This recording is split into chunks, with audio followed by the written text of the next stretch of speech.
Baik, Assalamualaikum warahmatullahi wabarakatuh. Nama saya Niki Rijuar dari kelas 3B dengan NIM triple 4323070. Kali ini di sini saya akan menjelaskan tentang apa itu enzim, terus ada contoh-contoh enzim, struktur enzim, dan kegunaan enzim. Yang pertama, definisi enzim itu sendiri. Enzim itu berasal dari bahasa Yunani kuno, yakni enzimos, yang berarti di dalam ragi atau dalam fermentasi.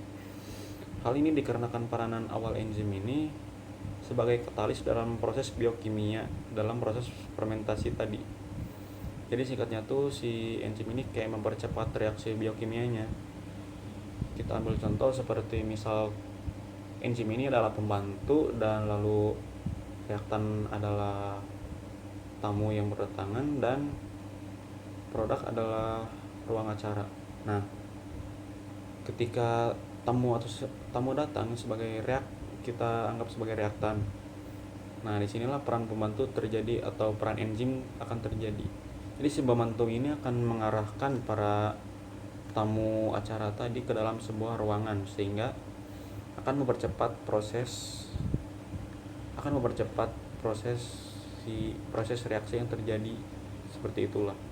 Jadi intinya jika tanpa pembantu maka tamu-tamu tadi akan lebih lama masuk ke dalam ruangannya. Itu sebagai contoh kasar doang.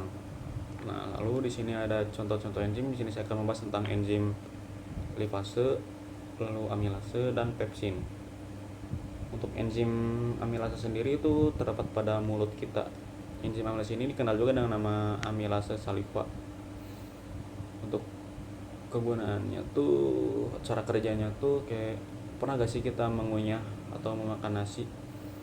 Nah, saat kita mengunyah nasi itu akan terasa sedikit manis kan? Hal itu dikarenakan peranan dari enzim amilase sendiri. Jadi saat kita mengunyah nasi, si enzim amilase saliva ini akan memecah pati dan glukosa pada nasi sehingga akan terasa manis di mulut. Lalu selanjutnya ada enzim lipase. Nah, enzim lipase ini terdapat pada usus halus. Yang enzim lipase ini diproduksi oleh salah satu organ tubuh kita, yakni pankreas. Jadi singkatnya tuh ketika kita memakan makanan berlemak seperti daging atau gorengan gitu, jadi saat masuk ke usus halus, si enzim lipase ini akan dikeluarkan dari pankreas yang gunanya tuh untuk memecah makanan tadi menjadi asam lemak yang akan berguna pada tubuh sebagai sumber energi.